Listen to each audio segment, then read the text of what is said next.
Thierry Benoît pour l'Union des démocrates indépendants. Alors, les représentants des groupes, c'est normal, peuvent poser plein de questions. Les autres collègues centreront leur intervention courte sur une, au maximum deux questions. Voilà. Merci, Monsieur le Président.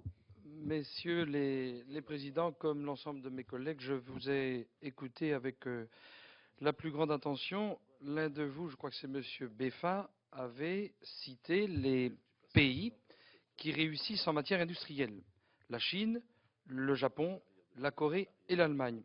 Et alors je me suis fait communiquer, parce que je voulais vous demander s'il y avait un lien entre cette réussite et la question du travail, et notamment la question du nombre d'heures travaillées par habitant. L'OCDE cite des éléments précis, le total d'heures travaillées dans ces pays, toute activité confondue, c'est-à-dire c'est un indicateur qui indique le nombre d'heures, le volume de travail disponible pour nourrir, soigner, éduquer chaque habitant. Il s'avère qu'au Japon, le nombre d'heures travaillées par habitant est de 850 heures. En Corée, on est à 2193 heures. En Allemagne, 684 heures. Et en France, 616 heures par habitant. Ma première observation, est-ce que vous faites un lien entre cette durée, donc le volume d'heures travaillées par habitant, et la réussite en matière industrielle de ces pays? Enfin, vous avez que très peu, j'ai été surpris, que très peu évoqué les questions de compétitivité de notre industrie. C'est vrai que ça m'a surpris. Moi, j'observe que depuis 30 à 40 ans, les pays d'Europe, et notamment du nord de l'Europe, ont perdu leur industrie ou perdent leur industrie, le textile, la chaussure, le cuir, le verre, et de grandes interrogations pèsent sur l'industrie automobile.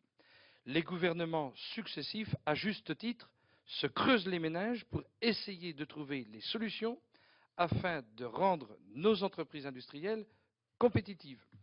Et ma question là touche directement notre actualité au Parlement, c'est celle qui vise à faire peser la fiscalité sur la production industrielle ou alors l'orienter vers une autre assiette. Consommation, CSG et j'en passe.